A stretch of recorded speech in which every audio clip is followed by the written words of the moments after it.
Assalamualaikum warahmatullahi wabarakatuh. Alhamdulillahirabbil alamin wassalatu wassalamu ala sayyidina Muhammadin wa ala alihi wa sahbihi ajma'in. Amma ba'd. Kita lanjutkan pembahasan dari kitab Al-Waraqat karya Imamul Haramain Al-Juwaini rahimahullahu taala, di mana kita sampai pada pembahasan tentang hukum syar'i. Sebelumnya kita membahas bahwa hukum syar'i itu adalah khitabullah al-muta'alliq bi af'alil ibad bil iqtida' awit takhyir awil wada'. Khitabullah yaitu kalamullah, dan itu adalah Al-Qur'anul Karim, dan segala sesuatu yang menjelaskan atau ditopang di atas Al-Qur'anul Karim, yakni seperti as-sunnah. As-sunnah menjelaskan Al-Qur'an. Seperti ijma'. Ijma' itu dibangun di atas Al-Qur'an dan juga as-sunnah. Qiyas juga dibangun di atas Al-Qur'an dan as-sunnah.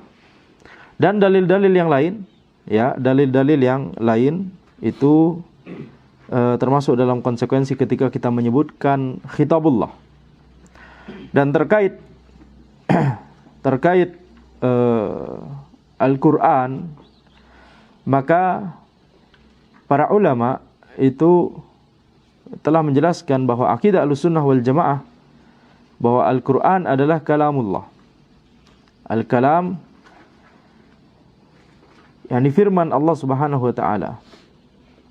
Adapun Asy'ariyah, maka mereka meyakini bahwa Al-Qur'an itu adalah kalamun nafsi. Jadi di sini kata mereka ada kalamun nafsi, ada kalamun lafzi. Ada kalamun nafsiyun dan ada kalamun lafziyun. Kalau di dunianya manusia kita lihat, misalkan sebelum ana mengucapkan sesuatu, maka ana terbersit makna itu di dalam hati sanubari ana, baru kemudian ana ucapkan, begitu ya. Ketika ana wujudkan dalam ucapan, dalam lafaz, maka itu menjadi kalamun lafzi. Tapi ketika sebelum ana ucapkan dalam lafaz, maka itu adalah kalamun nafsi. Sesuatu yang ada di benak kita, begitu ya. Nah, kata Asy'ariyah, Al-Qur'an itu adalah kalamun nafsi fil azal, di zaman azali. Ya, jadi ini akidah mereka dan ini adalah akidah yang menyimpang. Dan mereka mengingkari ya bahwa Al-Qur'an itu adalah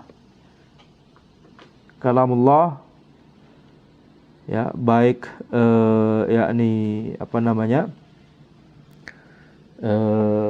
seperti apa yang kita dengar sekarang, misalkan dari ketika ayat-ayat Al-Qur'an dibacakan, apa yang didengar, yakni kalamnya itu adalah kalamullah. Ya, kontennya begitu ya. Kalau yang didengar berupa suara, ya suaranya qori tersebut, betul tidak? Suaranya qori. Makanya para ulama mengatakan al-kalamu kalamul bari was-sautu sautul qari. Kalam yang dibacakan adalah kalamul bari, kalam Allah Subhanahu wa taala. Sedangkan suara yang didengar, ya, itu suaranya qari. Tapi kita lihat yakni intinya adalah akidah Ahlussunnah itu mudah, yaitu Al-Qur'an adalah kalamullahi Subhanahu wa taala. Adapun dan kalamullah tersebut, ya, dan kalamullah tersebut didengar oleh Jibril, didengar. Jadi hurufnya itu adalah kalamullah. Sautnya, kalau yang dimaksud di sini saut, yakni karena sesuatu yang didengar ada, maka itu saut. Ya, maka itu juga adalah kalamullah. Maka di sini kita lihat, yakni itu akidah. Sebentar, Anda harus terdistraksi sebentar. Maka itu adalah akidah Ahlus Sunnah wal Jamaah, bahwa kalamullah itu didengar oleh malaikat Jibril alaihissalam, kemudian malaikat Jibril alaihissalam itu menyampaikannya kepada Nabi Muhammad sallallahu alaihi wasallam,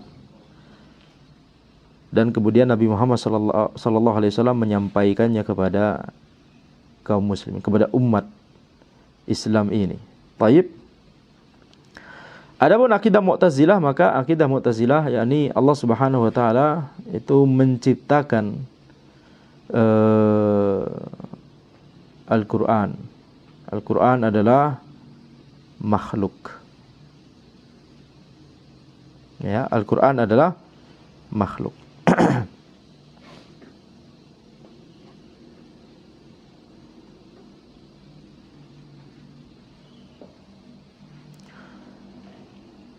Taib. Sampai sini jelas? Sebentar, Anda harus terdistraksi terlebih dulu karena ada sesuatu yang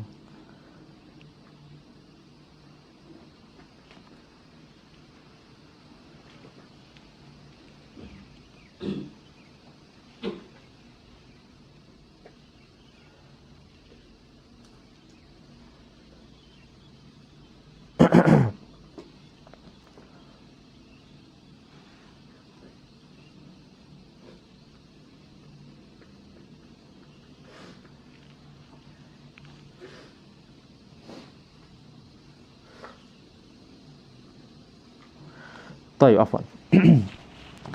Sekarang kita balik kepada pembahasan kita. Jadi apa konsekuensi dari kita mengetahui masalah ini? Maka nanti insya Allah akan kita sampai walaupun mungkin tentunya Ana tidak mau membahas terlalu panjang di matan yang ringkas seperti Al-Waraqat ini. Akan tapi akan selalu menjadi modal besar bagi kita untuk mengetahui mana akidah yang lurus dan mana akidah yang menyimpang ketika kita membahas masalah-masalah usul, ketika kita membahas masalah-masalah usuliyah, karena banyaknya pemahaman yang dimasukkan kepada ilmu usul ini oleh orang-orang yang menyimpang. Taib. Khitabullah al-muta'alliq bi af'alil ibad bil iqtida' aw at-takhyir aw al-wada'. Itu sudah kita jelaskan sebelumnya insyaallah kita langsung saja. Ini barusan hanya murojaah saja walaupun tidak murojaah semua apa yang kita bahas di pertemuan sebelumnya kan, tapi semoga menjadi pemicu bagi antum untuk mengingat apa saja yang telah dibahas di pertemuan sebelumnya. Ini karena kita sempat libur panjang, betul tidak? Karena Ramadan. Kemudian kita masuk pada perkataan penulis. Fal wajib. Kalau sebelumnya kan sudah dibahas Wal ahkamus syar'iyyah sab'ah. Al wajib wal mandub wal mubah wal mahdzur wal makruh was sahih wal batil. Fal wajib ma yuthabu ala fi'lihi wa yu'aqabu ala tarkihi. Maka wajib adalah apa-apa yang seseorang diberikan pahala jika mengerjakannya dan dihukum jika meninggalkannya. Maka wajib di sini ini definisi oleh penulis.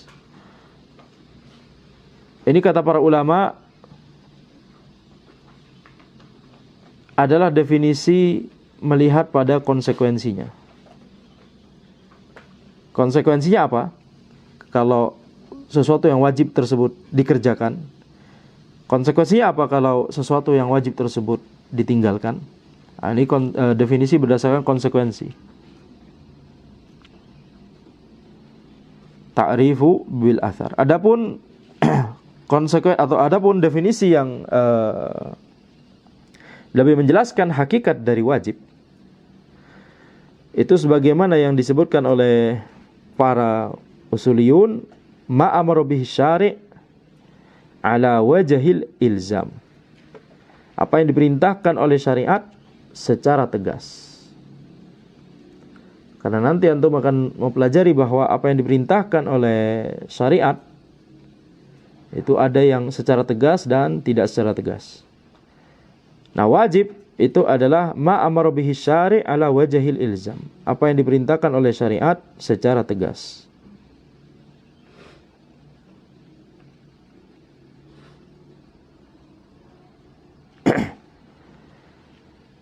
Nah, dari frase ma amara bihi syari', apa yang diperintahkan oleh syariat oleh Allah Subhanahu wa taala, keluar dari frase ini yaitu haram, karena haram itu dilarang. Makruh itu juga dilarang. Dan mubah, karena mubah itu tidak diperintahkan dan tidak dilarang. Adapun frase ala wajhil ilzam, ya, maka keluar dari frase ini sunnah atau mandub. Karena sunnah atau mandub itu diperintahkan oleh syariat tidak secara tegas. Ala wajhil ilzam maksudnya secara tegas. Apa yang diperintahkan oleh syariat secara tegas, maka itu wajib. Ya, jadi kedepannya kita akan menggunakan istilah yang digunakan oleh penulis di sini, yaitu hukum syar'i berdasarkan istilahnya fuqaha.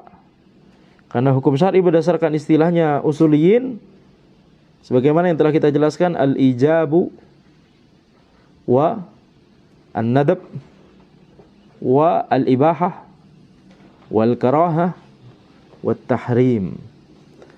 Ya, akan tetapi yakni perbedaan di antara keduanya, yakni mudah insyaallah, cuma ada perbedaan sedikit. Dan karena penulis itu menyebutkan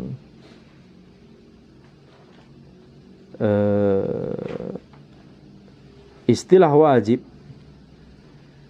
dan mandub dan mubah dan makruh dan mahdzur atau haram, maka kita menggunakan istilah tersebut.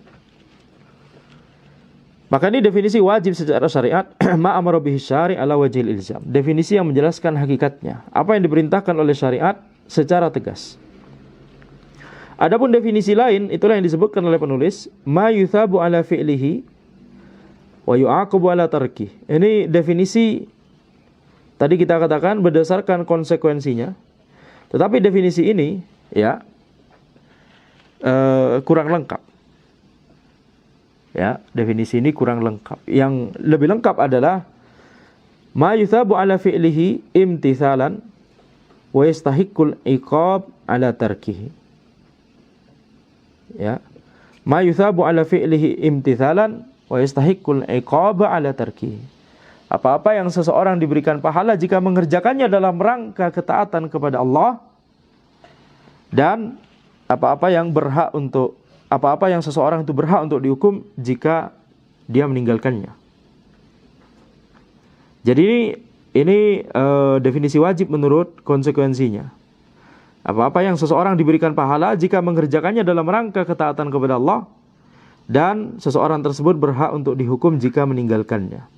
Mengapa Anda tambahkan imtithalan dalam rangka ketaatan kepada Allah? Karena kalau seseorang mengerjakan suatu hal yang diwajibkan oleh Allah bukan dalam rangka taat kepada Allah, maka ini ya tidak akan diberikan pahala. Dalilnya adalah innamal a'malu binniyat. Sabda Nabi Muhammad sallallahu alaihi wasallam, innamal a'malu binniyat. Sungguhnya ya amalan itu bergantung pada niatnya.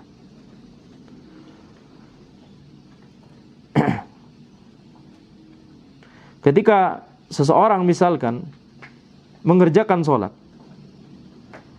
tetapi sholatnya tersebut bukan dalam rangka dia taat kepada Allah, tapi dalam rangka untuk yakni mencari pujian dari orang lain misalkan.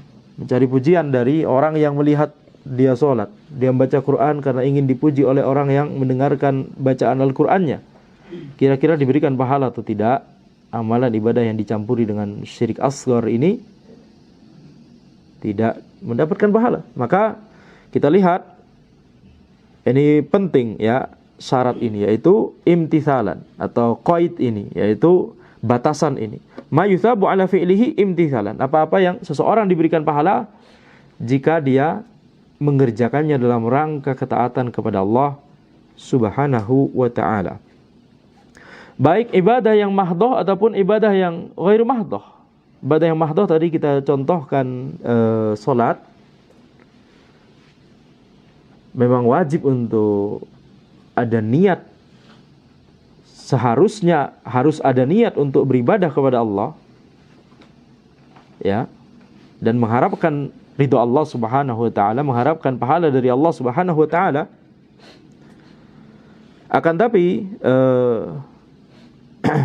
ketika orang tersebut kemudian meniatkannya bukan dalam rangka mencari pahala dari Allah, maka tadi kita katakan dia tidak akan mendapatkan pahala. Atau ibadah ghairu mahdoh. Ibadah ghairu mahdoh, contohnya misalkan suami memberikan nafkah kepada istri. Ini kewajiban suami. Wajib. Wajib, diwajibkan oleh syariat. Akan tapi ya secara perbuatan itu sendiri tidak harus ada niat untuk mengerjakannya. Jadi kalau misalkan suami tersebut memberikan nafkah kepada istrinya tanpa ada niat bahwa ini bagian dari perintah Allah Subhanahu wa taala, dia niatnya ya memang urfnya demikian. Ya memang urfnya di masyarakat yang dia tinggali itu, yang dia tinggal bersama mereka tersebut, atau urf di daerah tersebut, suami memberikan nafkah kepada istri. Maka dia tidak ada niat kepada ketaatan kepada Allah Subhanahu wa taala dengan dia memberikan nafkah kepada istrinya tersebut. Sehingga dia tidak mendapatkan dosa karena dia sudah memenuhi hal tersebut. Apakah dia mendapatkan pahala? Apakah dia mendapatkan pahala? Tidak mendapatkan pahala, ya. Wa innamal likulli imri'in ma nawa. Karena setiap seseorang itu akan mendapatkan sesuatu sesuai dengan apa yang dia niatkan. Dia tidak meniatkan untuk ketaatan kepada Allah, maka dia tidak mendapatkan pahala.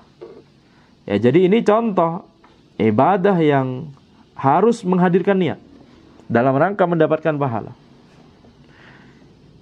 Tetapi boleh tidak ada niat. Ya cuma nggak dapat pahala, tapi nggak dosa. Kalau ibadah yang mahdoh, wajib menghadirkan niat itu. Kalau nggak menghadirkan niat, dosa.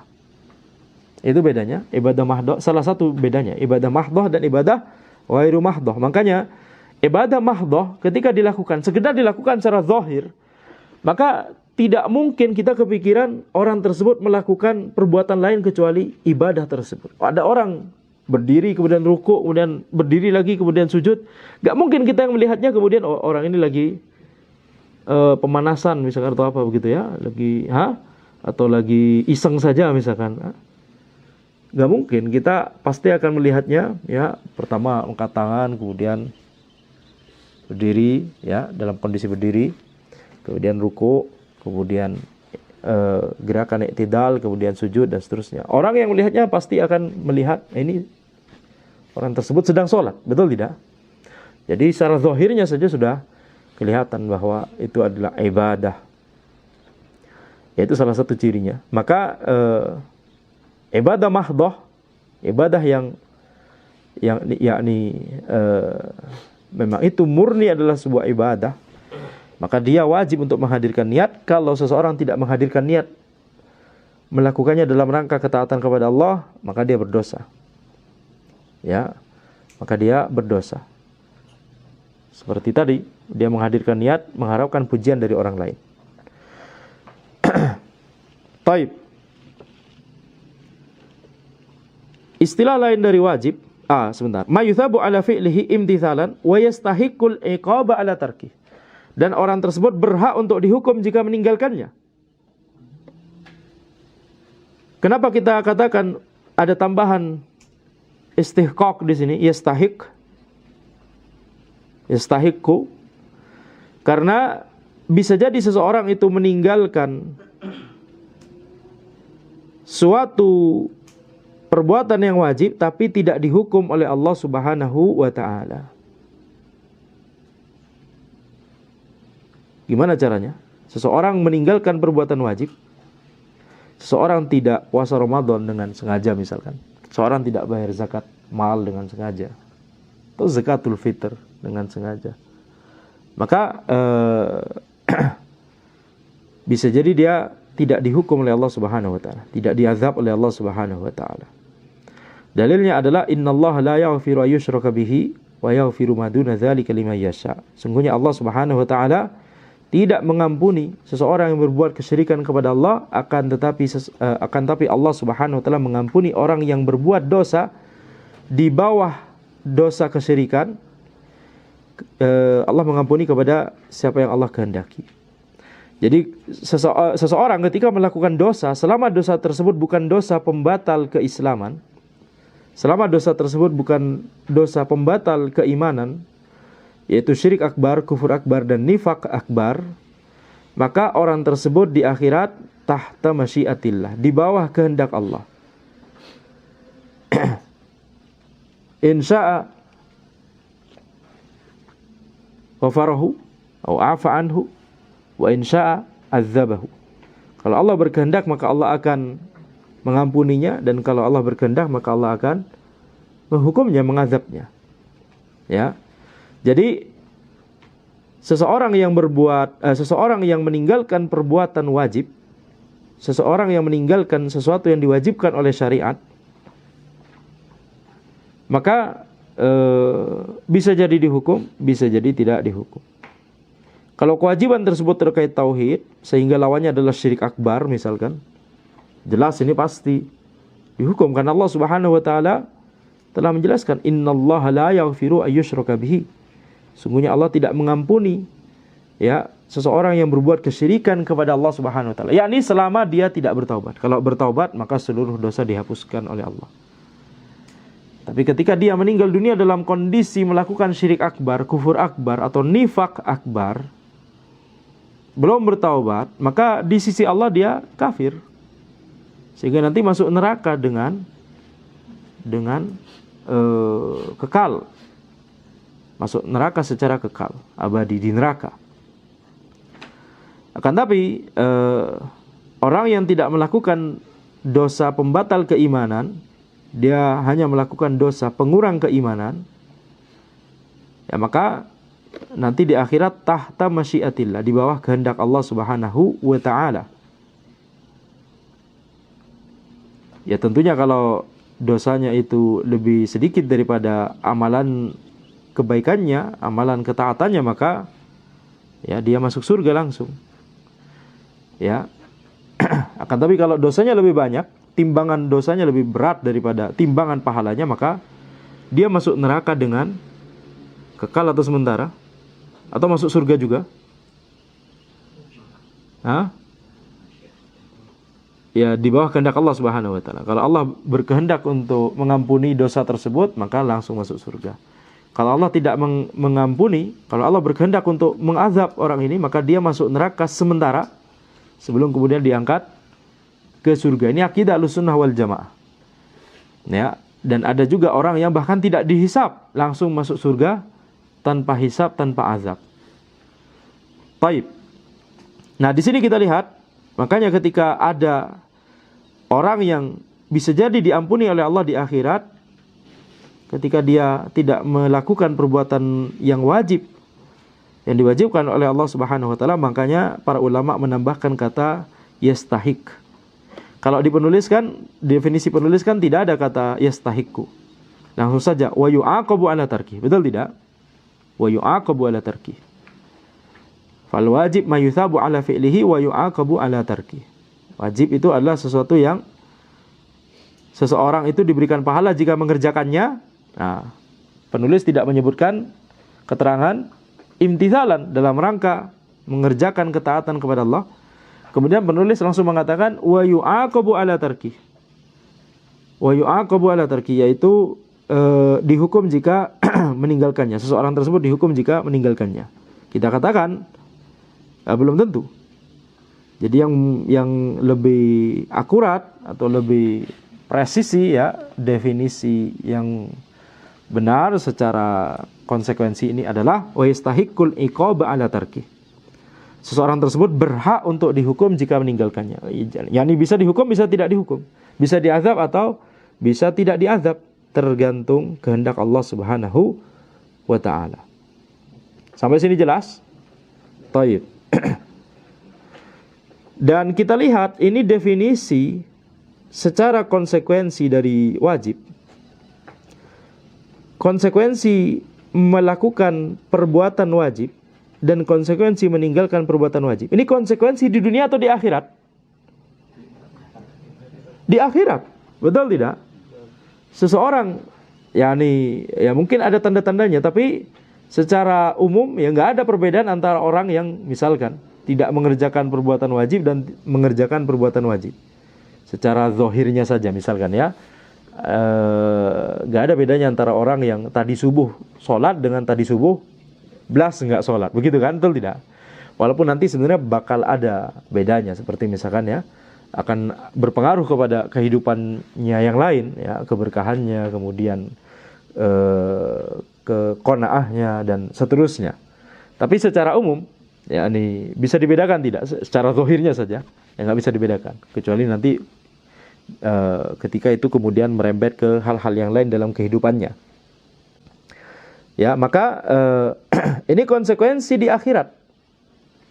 Sehingga itu mengapa ini salah satu contoh bahwa ya ini sangat erat kaitannya antara perkara atau masalah usul dengan masalah akidah. Bukankah ketika Ana menjelaskan ini kita harus mempelajari akidah Ahlussunnah terkait kesudahan seseorang yang melakukan dosa, bagaimana kesudahannya di akhirat, betul tidak? Itu yang baru saja Anda jelaskan. Kalau dia melakukan dosa pembatal keimanan, apa konsekuensinya? Kalau dia melakukan dosa pengurang keimanan, apa konsekuensinya? Betul tidak? Dan seterusnya dan seterusnya. Itu baru saja yang diterangkan adalah akidah Ahlussunnah wal Jamaah. Adapun Khawarij, maka dosa besar walaupun bukan dosa pembatal keimanan, ya, karena dosa ada dua ya, pembatal keimanan dan pengurang keimanan. Dosa pembatal keimanan jelas dosa besar, tapi biasanya istilah dosa besar itu digunakan untuk dosa pengurang keimanan yang ada ancaman khususnya di dunia atau di akhirat. Contoh misalkan dosa-dosa yang ada hukuman hadnya di dunia, mencuri, zina, membunuh, atau ada ancaman khususnya di akhirat. Ya. Maka ini adalah definisi dosa besar. Seperti membunuh ada ancaman khususnya di akhirat. Ya, seperti zina ada ancaman khususnya di akhirat. Nah, jadi di sini yakni Khawarij meyakini bahwa seseorang yang melakukan dosa besar, padahal itu dosa pengurang keimanan, bukan dosa pembatal keimanan, tapi mereka anggap orang yang mengerjakan dosa besar ini langsung kafir. Langsung kafir. Sehingga apa nanti? Konsekuensinya di akhirat langsung masuk neraka. Adapun Murji'ah, maka mereka mengatakan bahwa tidak ada orang yang beriman yang mengerjakan dosa, nggak ada yang masuk neraka sementara, semuanya masuk surga.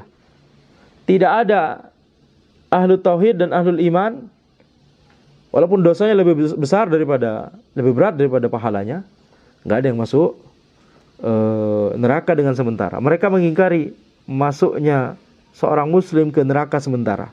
Itu Murji'ah. Jadi kita lihat, yani bagaimana kaitan antara masalah usul dengan masalah akidah. Tapi wajib disebut juga fard atau faridah atau hatam atau lazim. Ini istilah lain dari wajib. Kemudian kita masuk pada mandub. Wal mandubu ma yuthabu ala fi'lihi wa la yu'aqabu ala tarkihi. Wal mandubu ma yuthabu ala fi'lihi wa la yu'aqabu ala tarkihi. Mandub adalah apa-apa yang seseorang diberikan pahala jika mengerjakannya dan tidak dihukum jika meninggalkannya. Sekali lagi di sini ini definisi menurut konsekuensinya, betul tidak? Adapun definisi menurut definisi secara hakikat dari mandub itu apa? Yani had atau kalau pakai istilahnya mantik ya, yani apa hakikat dari mandub atau sunnah? Yaitu ma amara bihi syari' la ala wajhil ilzam. Ma amara bihi syari' la ala wajhil ilzam, atau ma amara bihi syari'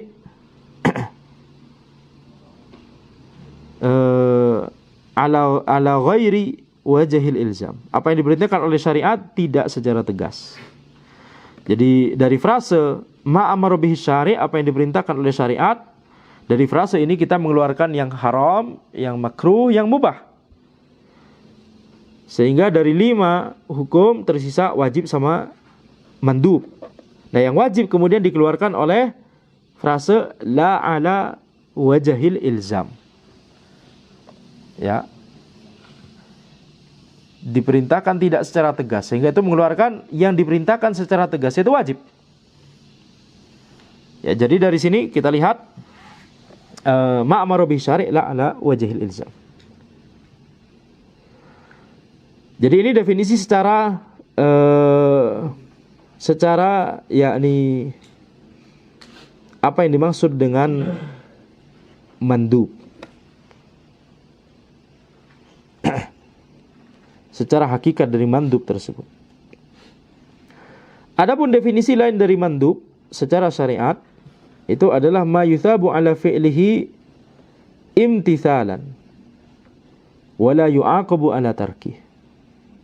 Ma yuthabu ala fi'lihi imtithalan wa la yu'aqabu ala tarkih. Apa-apa yang seseorang diberikan pahala jika mengerjakannya dalam rangka ketaatan kepada Allah dan tidak dihukum jika meninggalkannya.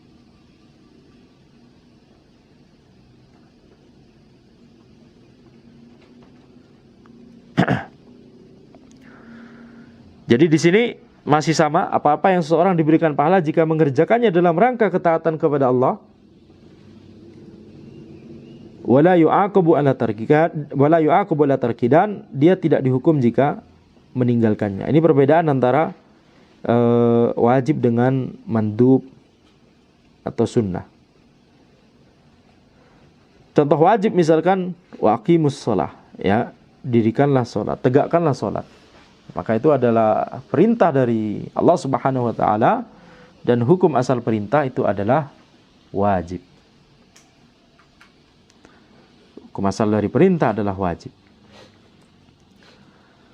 Kemudian contoh dari mandub atau sunnah adalah misalkan siwak, ya.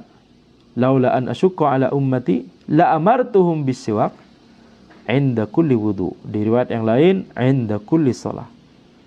Kalau seandainya aku tidak akan memberatkan kepada umatku, maka sungguh aku akan memerintahkan mereka untuk bersiwak setiap mau wudu atau setiap, di riwayat yang lain, setiap mau sholat. Maka ini berarti Nabi Muhammad SAW tidak memerintahkannya, ya. Tetapi di situ menyebutkan penekanan keutamaan dari siwak. Laula an asyqa ala ummati la amartuhum bisiwak inda kulli wudu. Di riwayat yang lain inda kulli shalah. Kalau tidak memberatkan, kalau seandainya itu aku tidak akan memberatkan umatku, maka sungguh aku akan memerintahkan mereka. Nah, kalau sudah diperintahkan, ya hukum asalnya wajib. Tapi karena ini belum diperintahkan, tidak diperintahkan oleh Nabi Muhammad SAW, karena ada kalimat beliau, yaitu kekhawatiran untuk memberatkan kepada umat beliau, maka ini tidak diperintahkan secara wajib, maksudnya tidak diperintahkan secara wajib. Akan tapi kita melihat dari perbuatan Nabi Muhammad SAW, ya, yang beliau bersiwak sebelum wudu, sebelum salat, bahkan sebelum masuk rumah, ketika baru dari luar rumah, maka ini menunjukkan hukum sunnah dari bersiwak ini. Taib. Jadi itu contoh yang mandub atau contoh yang sunnah. Jadi seseorang diberikan pahala jika mengerjakannya dalam rangka ketaatan kepada Allah. Kalau dia ingat bahwa ini dicontohkan oleh Nabi Muhammad SAW, ini bagian dari sunnah Nabi Muhammad SAW. Sunnah Nabi maksudnya adalah ajaran atau tuntunan Nabi SAW. Ada 2 istilah sunnah di sini. Sunnah Nabi itu maknanya adalah tuntunan Nabi, ajaran Nabi, baik yang wajib, baik yang sunnah. Istilah yang tadi, betul? Jangan mencampur adukkan 2 istilah ini. Jadi ada sunnah yang temannya wajib, temannya mubah, temannya makruh, temannya haram. Tapi ada sunnah yang bermakna tuntunan atau ajaran.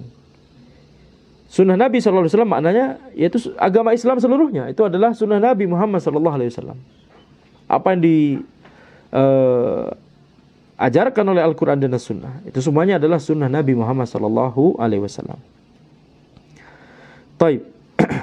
Jadi ini mandub disebut juga masnun atau sunnah atau mustahab atau nafil. Ya, istilah mandub ini juga digunakan istilah yang lain seperti mandub, seperti masnun atau sunnah atau mustahab atau nafil. Walaupun nanti ada sedikit perbedaan, tapi Ana tidak mau membahasnya di matan yang ringkas ini. Ya, bisa jadi sebagian ulama membedakan misalkan istilah sunnah dengan mustahab. Taib. Wala yu'aqabu ala tariki, tadi kita bilang ya, tidak dihukum kalau seseorang itu meninggalkan sunnah. Jadi kalau seorang berwudu tanpa bersiwak terlebih dahulu maka tidak ada dosa, ya, maka tidak ada dosa. Tapi kita katakan rugi. Tidak dosa, tidak haram, tapi rugi. Ini dia harusnya mendapatkan pahala tersebut, akan tapi dia tidak mendapatkan pahala. Ini apa namanya? Rugi. Waktunya tersebut tidak akan terulang lagi, betul tidak? Dan dia menyia-nyiakannya. Seharusnya waktu tersebut bisa menjadi sumber bagi dia untuk mendapatkan pahala, kesempatan bagi dia untuk mendapatkan pahala, akan tapi dia tidak melakukannya, maka rugi kita katakan. Jadi jangan sekali-kali melupakan sejarah, bukan ya? Jangan sekali-kali meremehkan perkara yang mandub atau perkara yang sunnah ini. Walaupun dia tidak dihukum jika meninggalkannya, tidak mendapatkan dosa walaupun meninggalkannya, akan tapi kita katakan ini rugi. Wal mubah ma la yuthabu ala fi'lihi wa la yu'aqabu ala tarkih. Mubah adalah apa-apa yang seseorang tidak diberikan pahala jika mengerjakannya dan tidak dihukum jika meninggalkannya. Ini definisi penulis secara konsekuensi dari mubah, akan tapi kita lihat definisi mubah secara apa hakikat mubah itu ya, secara syariat. Yaitu ma la yata'allaqu bihi amrun wala nahyun li dzatihi. Ini definisi secara hakikat mubah, yaitu ma la yata'allaqu bihi amrun wala nahyun li dzatihi, apa yang tidak terkait dengan perintah ataupun larangan secara zatnya.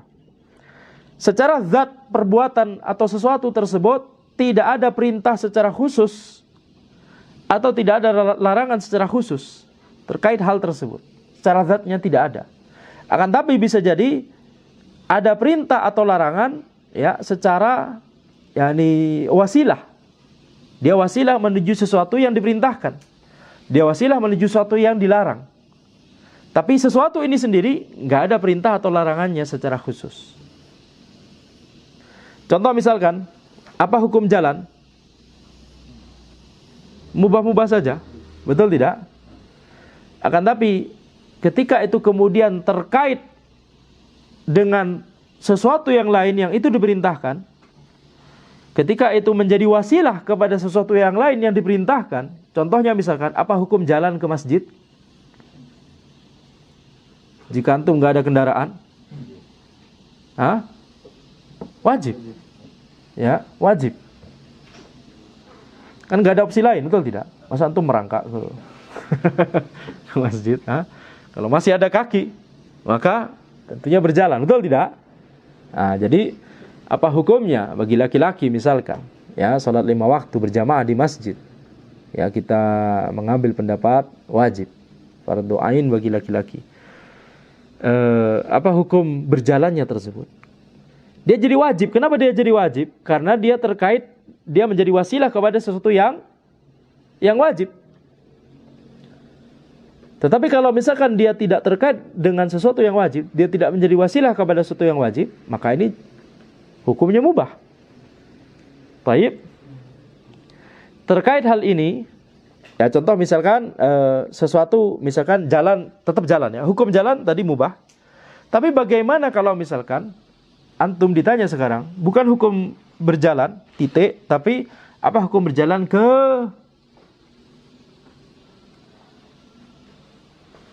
apa ya? Apa istilahnya? Ke pub di Indonesia apa? Pub itu kalau di Inggris bar begitu ya, atau astagfirullahaladzim. Ya, itu di UK itu banyak. Alhamdulillah di Indonesia tidak banyak juga ya. Allahu musta'an. Ya maksudnya ya itulah. Apa hukum jalan ke tempat-tempat seperti itu? Tempat perzinahan, tempat minum khamar dan seterusnya. Apa hukumnya jalan ke situ? Haram, karena itu akan mengantarkan kepada sesuatu yang haram, ya. Maka kita lihat di sini ketika itu terkait dengan larangan, ketika sesuatu tersebut menjadi wasilah kepada sesuatu yang dilarang, maka itu menjadi dilarang juga. Tapi kalau tidak terkait, yakni kita fokus pada zatnya itu sendiri, berjalannya itu sendiri. Apa hukum berjalan? Ya mubah-mubah saja. Itu maksudnya. Betul? Baik. Sampai sini jelas? Jadi makanya mubah didefinisikan sebagai ma la yata'allaqu bihi amrun wala nahyun li dzatihi. Apa-apa yang tidak terkait dengan perintah ataupun larangan secara zatnya. Zatnya sendiri ini tidak diperintahkan dan juga tidak dilarang. Jadi boleh-boleh saja. Itu maknanya mubah. Jadi keluar dari frase ma la yata'allaqu bihi amrun, apa-apa yang tidak terkait dengan perintah, keluar dari frase ini apa-apa yang terkait dengan perintah, yaitu wajib sama mandub. Dan keluar dari frase wala nahyun, berarti keluar dari frase ini apa-apa yang terkait dengan nahyun, yaitu haram dan makruh. Dan keluar dari frase li dzatihi, yaitu perkara mubah yang tidak menjadi wasilah kepada sesuatu yang diperintahkan atau dilarang. Kalau perkara mubah itu menjadi wasilah, maka ini jadi mengikuti hukum dari tujuannya. Betul tidak? Ada wasilah, ada tujuan. Makanya ada kaidah fikih, al-wasail laha ahkamul maqasid. Al-wasail laha ahkamul maqasid. Wasilah memiliki hukum yang sama dengan hukum tujuan selama wasilah tersebut, ini catatannya ya, selama wasilah tersebut tidak ada dalil khusus yang membahas hukumnya. Ya, ini hukum asalnya mubah, gitu maksudnya. Hukum asalnya adalah mubah, tidak ada dalil khusus yang memerintahkan atau melarangnya. Al-wasail laha ahkamul maqasid. Wasilah memiliki hukum yang sama dengan hukum tujuan. Catatan pentingnya tadi ana ulangi, yaitu wasilah tersebut, sesuatu yang menjadi wasilah tersebut, itu hukum asalnya adalah mubah. Tapi kalau hukum asalnya, sudah ada hukum asalnya, seperti hukum asalnya misalkan haram, tapi sesuatu tersebut bisa meraih kepada tujuan yang itu mungkin tujuannya disyariatkan, tapi dengan cara yang haram, maka itu kemudian tidak boleh kita terapkan kaidah ini, sehingga kita simpulkan bahwa wasilah yang haram itu menjadi diperintahkan juga. Apa hukum sedekah? Hukum asal sedekah? Sunnah. Ya walaupun istilah sedekah di dalil bisa bermakna zakat yang wajib. Tapi kita maksudnya sedekah yang bukan zakat. Apa hukumnya? Sunnah. Baik.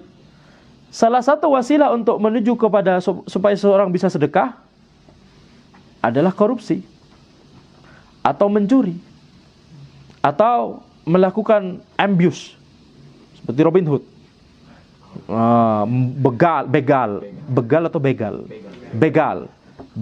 ini,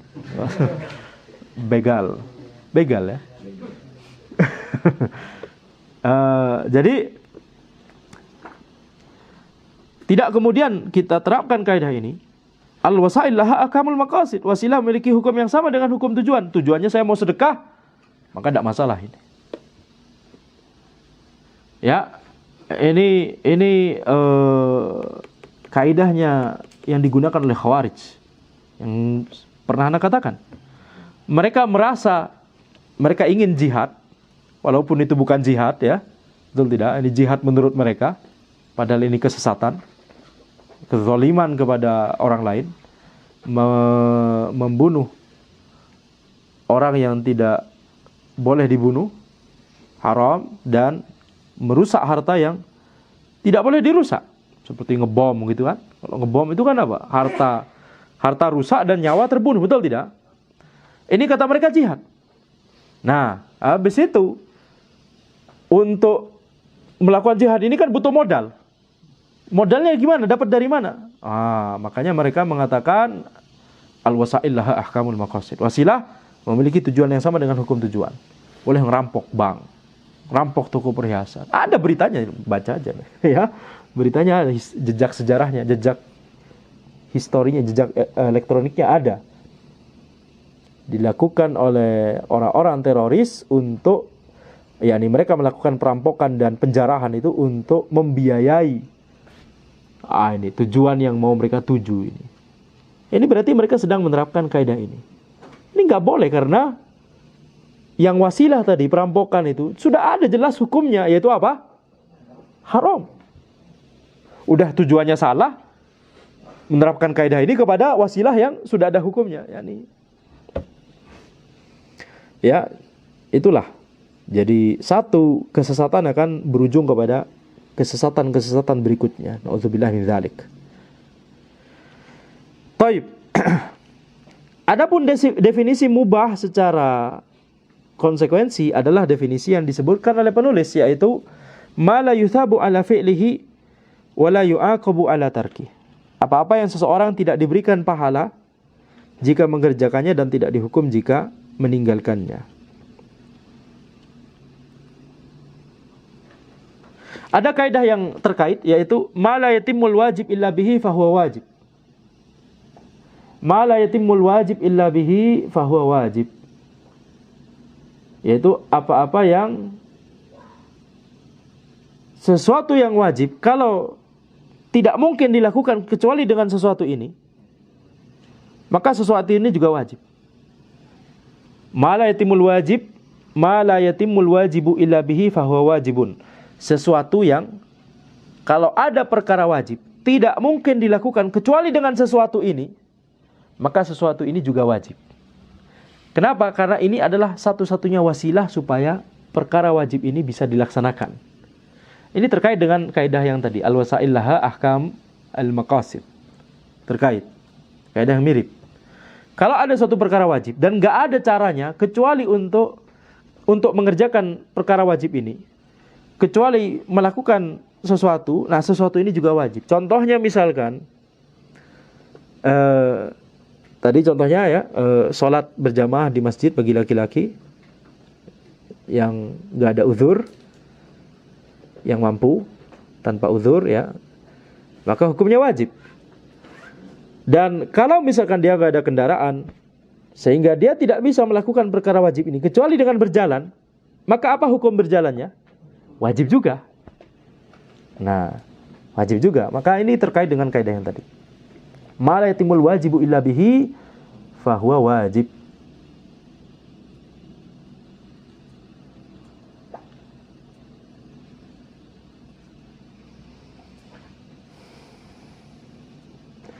Kaidah yang mirip adalah ma la yatimul wujubu illa bihi fahuwa laisa biwajib. Ma la yatimul wujub illa bihi fahuwa laisa biwajib. Sesuatu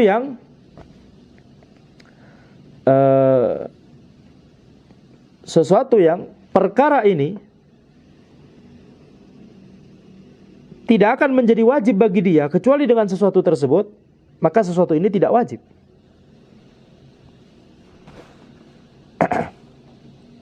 Contoh misalkan, wajibnya sholat zuhur baru terjadi ketika matahari tergelincir. Tidak akan kita terkena hukum wajib mengerjakan sholat zuhur kecuali matahari sudah tergelincir. Seperti sekarang pagi-pagi, Masya Allah, matahari belum tergelincir, ya, maka belum wajib sholat zuhur hari ini. Betul? Sehingga kita katakan hukum wajibnya sholat zuhur ini tidak akan tercapai kecuali dengan tergelincirnya matahari. Apakah menggelincirkan matahari wajib bagi kita? Gimana caranya untuk menggelincirkan matahari? Ditekel? Ya. Membuat matahari tergelincir. Hah? Nggak bisa, betul tidak? Jadi ma la yatimul wujubu illa bihi fahuwa laisa biwajib. Bedanya dengan kaidah sebelumnya terkait sesuatu yang hukum wajibnya sudah kita terima, sekarang kita harus mengerjakannya. Mengerjakannya nggak mungkin kecuali dengan sesuatu yang lain. Nah, sesuatu ini wajib juga. Kalau yang kaidah yang kedua, yang terakhir, untuk hukum wajibnya saja belum wajib bagi kita. Baik, hukum wajibnya itu baru terjadi kepada kita, baru yakni teraplikasikan kepada kita, kecuali dengan sesuatu. Nah, sesuatu ini nggak wajib untuk kita kerjakan. Contoh lain misalkan, zakat mal. Zakat mal, hukum wajibnya itu akan terjadi kepada kita kalau harta kita melebihi nisab, betul tidak? Apakah kita wajib bekerja sehingga harta kita melebihi nisab? Enggak wajib. Karena kalau kita katakan wajib, maka berdosa semua orang-orang yang hartanya di bawah nisab, betul tidak? Wah, ini tidak sesuai dengan dalil-dalil. Baik, jadi maka bedakan antara dua kaidah ini. Ma la yatimul wajibu illa bihi fahuwa wajib. Ma la yatimul wujubu illa bihi fahuwa laisa biwajibin. Huwa laisa biwajibin. Kalau ana hilangkan bi-nya jadi gimana bacanya? Fahuwa laisa wajiban. Masyaallah, fahuwa laisa wajiban.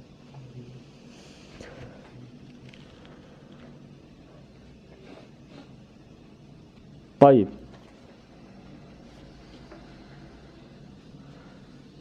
Kaidah yang tadi itu dengan catatan ma la yatimul wajibu illa bihi fahuwa wajib, itu dengan catatan tidak ada yakni tidak ada sarana lain.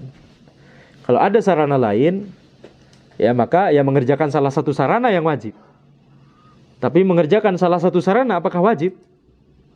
Secara zatnya ini nggak wajib. Kalau misalkan dia melakukan sarana yang lain, contoh misalkan laki-laki wajib sholat berjamaah di masjid 5 waktu kalau dia mampu dan tanpa uzur. Dan ada dua pilihan sekarang ke masjid, antara berjalan kaki atau naik motor misalkan. Karena dia punya kaki dan punya motor, ya. Baik. Maka kalau Anda tanya, apa hukumnya berjalan ke masjid? Apa hukumnya? Wajib? Kalau wajib, maka kita katakan nanti kalau dia naik motor jadi berdosa, betul tidak? Sekarang Anda tanya, apa hukum naik motor ke masjid? Wajib? Enggak juga, karena kalau dia jalan kaki dosa, betul tidak? Yang wajib adalah dia melakukan salah satu sarana. Antara antum jalan kaki atau naik motor, syariat tidak ada tidak ada perintah spesifik. Yang penting antum melakukan salah satu sarana untuk melakukan perbuatan yang wajib ini, yaitu sholat berjamaah di masjid. Baik. Tapi apa hukumnya? Ini jalan kaki. Wajib? Tidak wajib. Apa hukumnya? Naik motor. Tidak wajib, tapi salah satu sarana harus dilakukan. Nah, sebagian orang berdalil dengan kaidah tadi ma la yatimul wajibu illa bihi fahuwa wajib. Seperti misalkan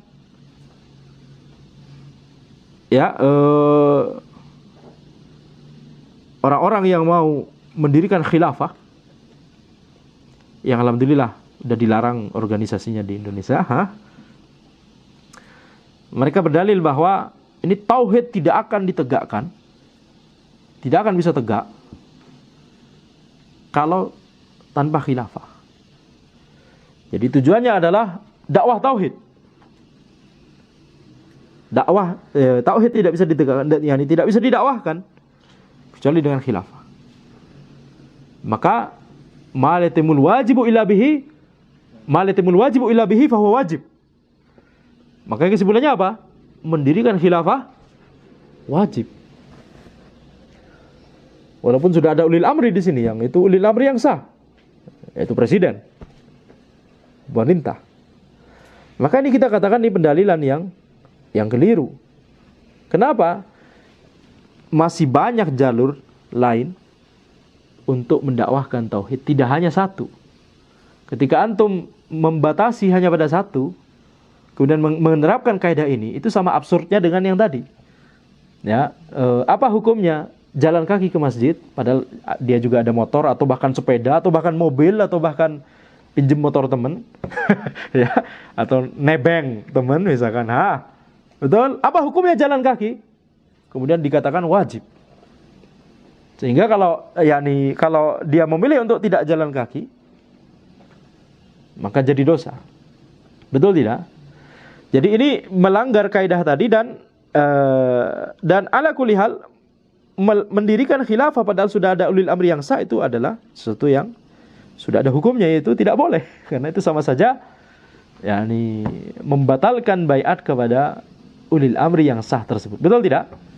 Jadi kita lihat bagaimana kesalahannya. Betul? Salah dalam menerapkan kaidah.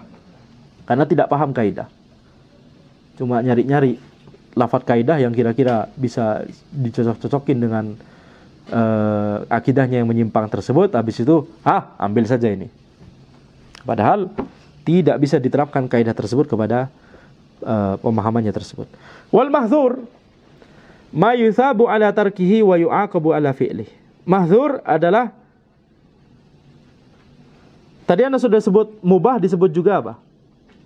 Mubah disebut juga halal atau jaiz. Jaiz boleh. Wal mahdzur ma yuthabu ala tarkih wa yu'aqabu ala fi'li. Nah, sekarang lebih mudah pembahasannya karena ini kebalikan dari sebelumnya ya. Mahdzur adalah apa-apa yang seseorang diberikan pahala jika meninggalkannya dan dihukum jika mengerjakannya. Sekali lagi, ini definisi secara konsekuensi. Definisi secara hakikat dari mahdzur atau haram secara syariat itu adalah manaha anhu syari' ala wajhil ilzam. Apa yang dilarang oleh syariat secara tegas. Apa yang dilarang oleh syariat secara tegas. Ya. Wa ahallallahu al-bai'a wa harrama riba. Ya, Allah menghalalkan jual beli dan mengharamkan riba. Jadi secara tegas.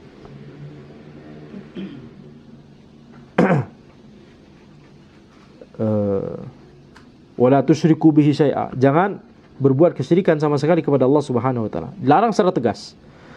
Jadi ini adalah definisi dari haram. Jadi keluar dari frase manaha anhu syari', apa yang dilarang oleh syariat, keluar dari frase ini yang diperintahkan oleh syariat, wajib sama mandub, dan yang tidak terkait dengan perintah atau larangan secara zatnya, yaitu mubah. Jadi keluar dari frase ini wajib, mandub, dan mubah. Ala wajhil ilzam, secara tegas, keluar dari frase ini yang tidak secara tegas, yaitu makruh. Taib. Nah, definisi lain dari haram itu adalah ma yuthabu ala tarkihi imtithalan wa yastahiqul iqaba ala fi'li. Apa-apa yang seseorang itu diberikan pahala jika meninggalkannya dalam rangka ketaatan kepada Allah dan berhak untuk dihukum jika mengerjakannya. Ini kebalikan dari definisi wajib. Betul tidak? Ana tambahkan imtithalan. Ini para ulama menambahkan imtithalan, yaitu apa-apa yang seseorang diberikan pahala jika meninggalkannya dalam rangka ketaatan kepada Allah. Kalau seseorang tersebut meninggalkannya bukan dalam rangka ketaatan kepada Allah, dia nggak jadi mencuri. Karena apa? Karena ada satpam yang jaga, atau karena ketahuan, ya, maka itu menjadi bukan sesuatu yang akan diberikan pahalanya. Tapi kalau dia tidak jadi mengerjakan sesuatu karena tidak jadi mengerjakan sesuatu yang haram karena ingat Allah Subhanahu wa taala misalkan, maka ini adalah sesuatu yang akan diberikan pahala. Atau dia tidak melakukan sesuatu yang haram tersebut, ya, sesuatu yang dilarang tersebut karena enggak kepikiran. Seperti sekarang misalkan antum kepikiran mencuri, membunuh, udah nggak kepikiran sehingga nggak melakukannya. Ya, alhamdulillah, betul tidak? Ya maka ya nggak mendapat pahala, tidak mendapatkan pahala. Tapi kalau misalkan antum sedang di persimpangan misalkan, jadi mau ambil transaksi ribawi ini atau yang transaksi yang halal, iming-imingnya, waduh kalau transaksi ribawi ini, wah ini kayaknya keuntungannya lebih besar. Ya, tapi kalau transaksi yang halal maka ya begitu-begitu saja. Padahal mau antum pakai jalur yang halal ataupun jalur yang haram, rizki antum tetap segitu. Betul tidak? Rizki antum tetap segitu. Bukan kemudian rizki kita bertambah karena kita melakukan sesuatu yang haram atau melakukan transaksi ribawi misalkan. Maka kita lihat kalau kemudian seseorang tersebut sedang di persimpangan seperti itu, kemudian dia memilih meninggalkan transaksi ribawi tersebut dalam rangka karena takut kepada Allah Subhanahu wa taala, maka dia mendapatkan pahala. Tapi di sini kita lihat wa yastahiqul iqaba ala fi'li. Dia berhak untuk dihukum jika mengerjakannya. Kita tambahkan yastahiq karena tidak semua orang yang melakukan keharaman akan diazab oleh Allah Subhanahu wa taala. Tadi tahta masyiatillah, di bawah kehendak Allah Subhanahu wa taala. Jadi ini mudah. Ini sama pembahasannya dengan yang wajib. Haram disebut juga muharram.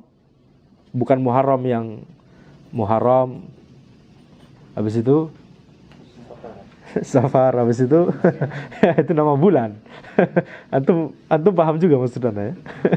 Muharram, iya namanya sama. Tapi Muharram yang dimaksud di sini adalah haram. Haram disebut juga muharram atau mahdzur atau mamnu'. Mamnu', dilarang. Wal makruh ma yuthabu ala tarkihi wa la yu'aqabu ala fi'lihi. Makruh adalah apa-apa yang seseorang diberikan pahala jika meninggalkannya dan tidak dihukum jika mengerjakannya. Definisi makruh secara hakikat dari makruh ya adalah manaha anhu syari' la ala wajhil ilzam. Apa yang dilarang oleh syariat tidak secara tegas. Apa yang dilarang oleh syariat tidak secara tegas. Jadi keluar dari frase apa yang dilarang oleh syariat, wajib, mandub, dan mubah. Keluar dari frase tidak secara tegas, ya keluar dari frase ini yaitu haram. Ya, maka definisi ini berarti hanya mengarah kepada makruh. Adapun definisi makruh secara konsekuensi seperti yang disebutkan oleh penulis, tapi sebagaimana biasanya dari tadi kita berikan sedikit modifikasi. Ma yuthabu ala tarkihi imtithalan, itu yang kita tambahkan. Wala yu'aqabu ala fi'li. Apa yang seseorang diberikan pahala jika meninggalkannya dalam rangka ketaatan kepada Allah dan tidak dihukum jika mengerjakannya. Ya.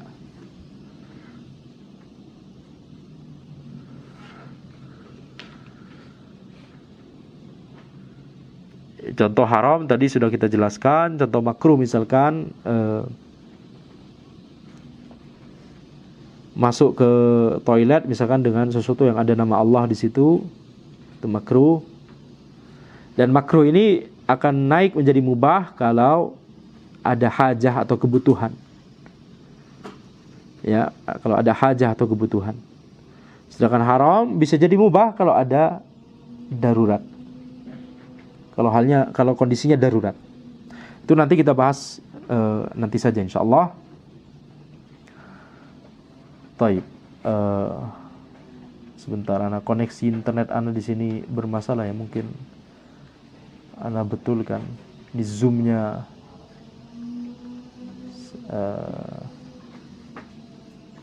bermasalah. Taib.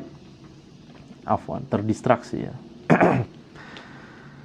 Ini yang 5 ini wajib, mandub, mubah, makruh, haram. Ini yang disebutkan oleh para usuliyun, banyak dari para usuliyun, ahkam taklifiyah. Yang di pertemuan sebelumnya kita telah menjelaskan bagaimana definisi atau bagaimana penggunaan kata taklif. Betul tidak? Sudah dibahas pertemuan sebelumnya. Ada sedikit catatan terkait penggunaan istilah tersebut ya. Tapi kalau kita melihat misalkan istilah tersebut, banyak dari mutakallimin yang menggunakan istilah tersebut, hukum taklifi, ahkam taklifiyah. Dan taklif didefinisikan sebagai ilzamu ma fihi kulfah, yaitu mewajibkan sesuatu yang ada beban di situ. Ilzamu ma fihi kulfah, mewajibkan sesuatu, mengharuskan sesuatu yang ada beban di situ. Antara mengharuskan dengan memerintahkan atau mengharuskan dengan melarang. Makanya banyak dari mutakallimin yang tidak memasukkan mubah ke dalam hukum syar'i, ke dalam ahkam taklifiyah, karena mubah tidak diperintahkan dan tidak dilarang, betul tidak tadi? Sehingga nggak ada ilzamu ma fihi kulfah di situ. Kalau nggak salah penulis sendiri di kitab beliau usul fikih, di kitab usul fikih beliau yang lain yaitu Al-Burhan, jauh lebih tebal dan yang jelas bukan untuk pemula, dan jangan dibaca kalau akidahnya belum mutkin, karena banyak kesesatan di situ. Kalau nggak salah ya, di situ beliau tidak memasukkan mubah ke dalam ahkam taklifiyah. Tapi nanti kita bisa cek. Ala kulli hal, para ulama yang lain banyak tidak memasukkan mubah. Sehingga muncullah pembahasan apakah mubah termasuk hukum syar'i, itu sudah dibahas di pertemuan sebelumnya. Betul tidak? Apakah mubah termasuk hukum syar'i? Itu sudah dibahas. Tapi kita lihat di sini di Al-Waraqat ini, Al-Juwaini memasukkan mubah sebagai salah satu dari hukum. Betul tidak? Makanya Al-Waraqat ini dia ringkas, akan tapi dalam beberapa masalah, contohnya seperti ini, Al-Juwaini menetapkan yang yang berbeda dengan mutakallimin yang lain.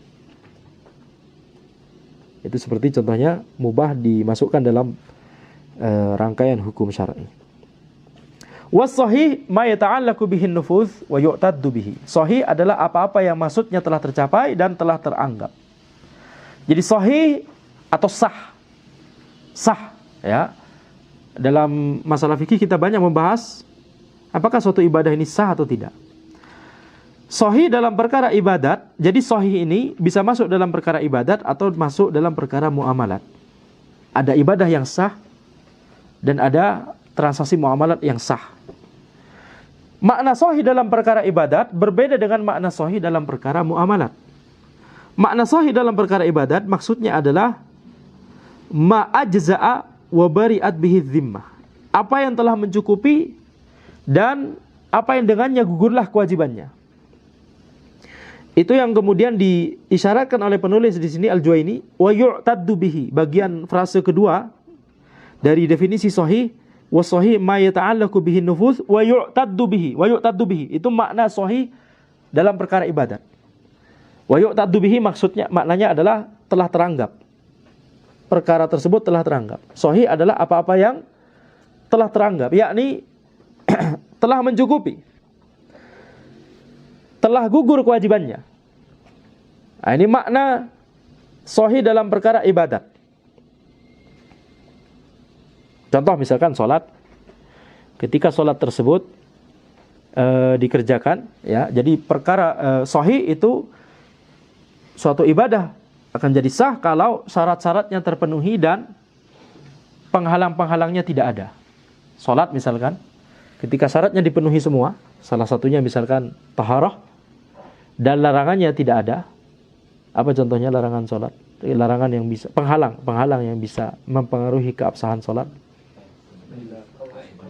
Hah? Iya. Hah? Ya itu masuk taharah bukan? Najis masuk taharah bukan? Masuk syarat juga.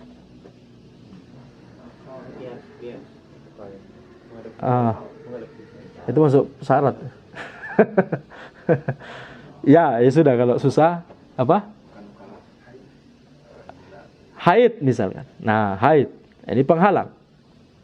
Walaupun kita bisa katakan ya itu toharoh juga, ya betul tidak? Tapi biasanya para ulama memasukkan haid ke dalam penghalang. Baik.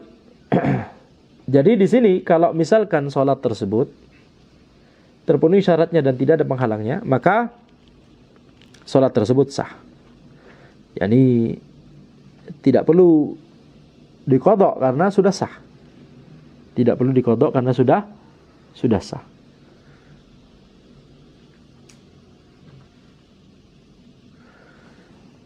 Dan menurut definisi ini, ya,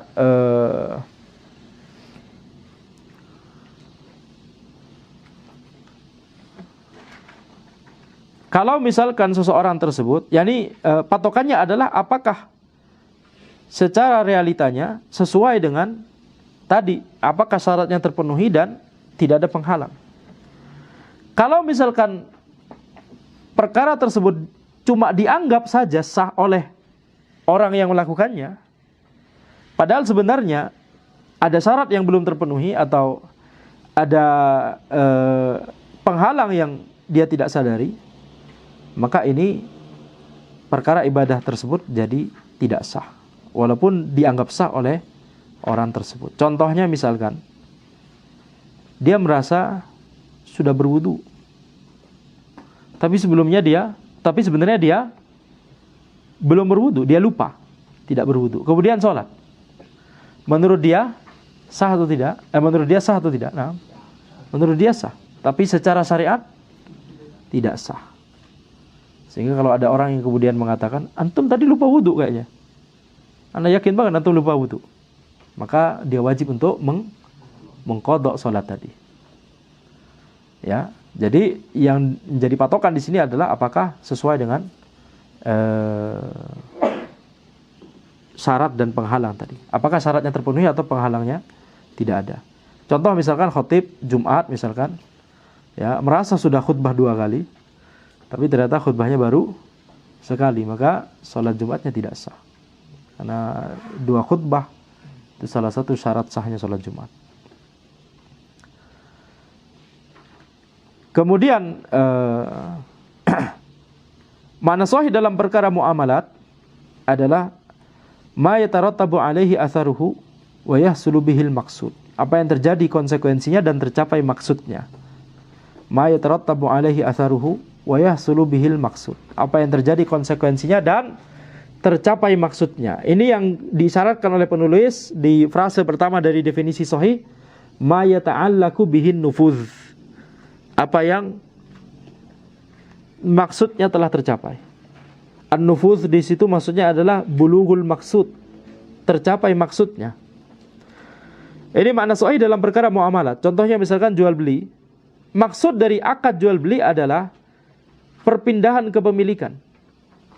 Barang ini, kalau misalkan ana pembeli, orang lain penjual, berarti ketika barang penjual tersebut sudah berganti kepemilikannya ke ana, dan ketika uang ana sudah berganti kepemilikannya ke penjual, maka ini berarti, yakni ketika ini sudah terjadi, maka itu berarti transaksi tersebut sudah terjadi. Baik, maka itu berarti transaksi tersebut sudah terjadi. Jadi itu makna sah dalam perkara muamalat. Dan sama, ini harus sah dalam perkara muamalat juga harus terpenuhi syaratnya dan tidak ada penghalangnya. Ya, jual beli misalkan harus yang yakni yang dijual tersebut, barang yang diperjualbelikan tersebut itu barang yang dia miliki. Barang yang dia miliki. Nggak boleh misalkan ya ada orang datang ke sini mau beli motor, sudah, ini motor kawanan nih, Anda jual ya. Motor kawannya dijual. Betul tidak? Sopan sekali. Tidak hanya tidak sopan, tapi juga jual belinya tidak sah karena salah satu syarat adalah yakni barang tersebut dimiliki.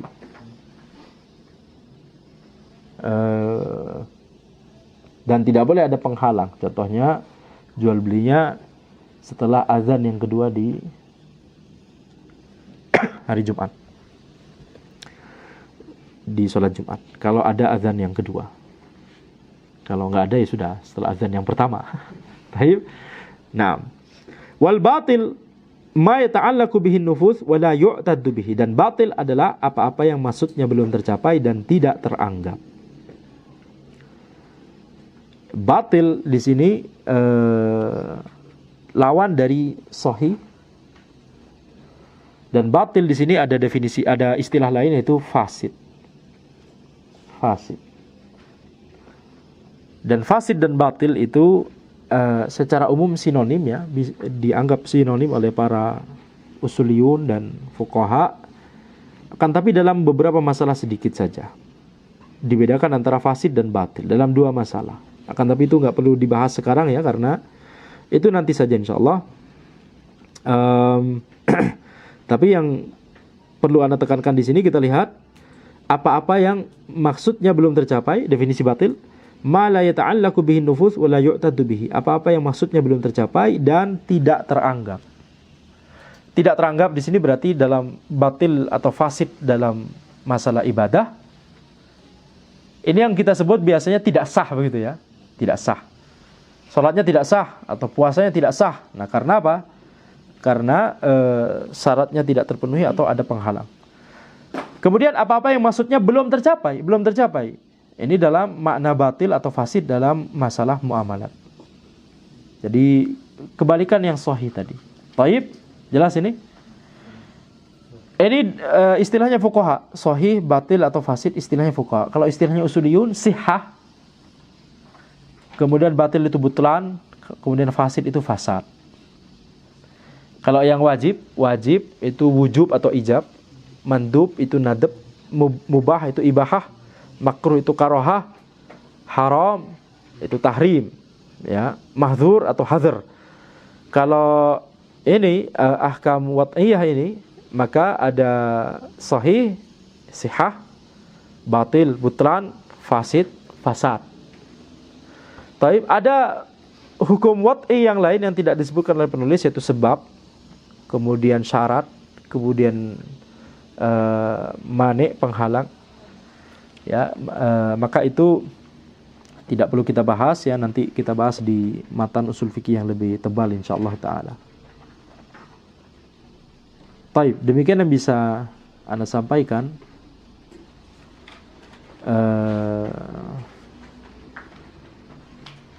Mungkin Anda perlu tekankan satu masalah ya, terkait yang tadi. Misalkan ya, sahih dalam perkara muamalat,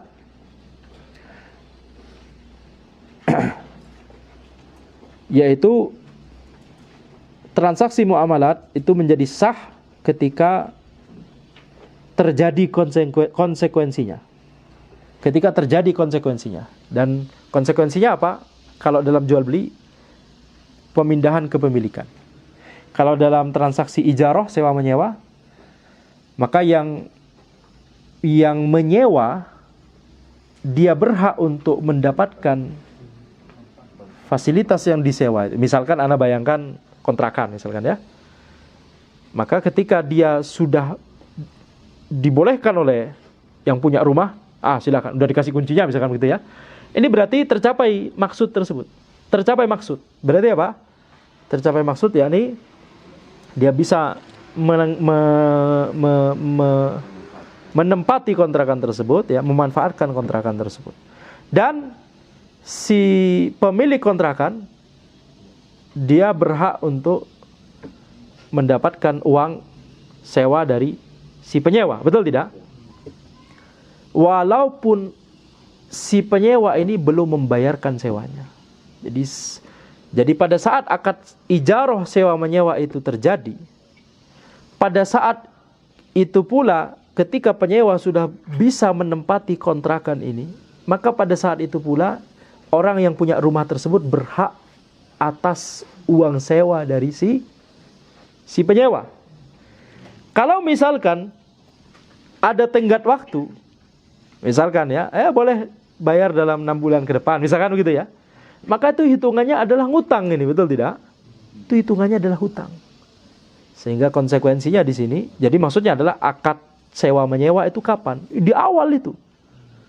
Ketika yang ini sudah boleh untuk nempatin kontrakan itu, maka akad sudah terjadi, betul tidak? Akad sudah terjadi. Dan konsekuensinya juga berarti si pemilik rumah sudah berhak untuk mendapatkan uang itu.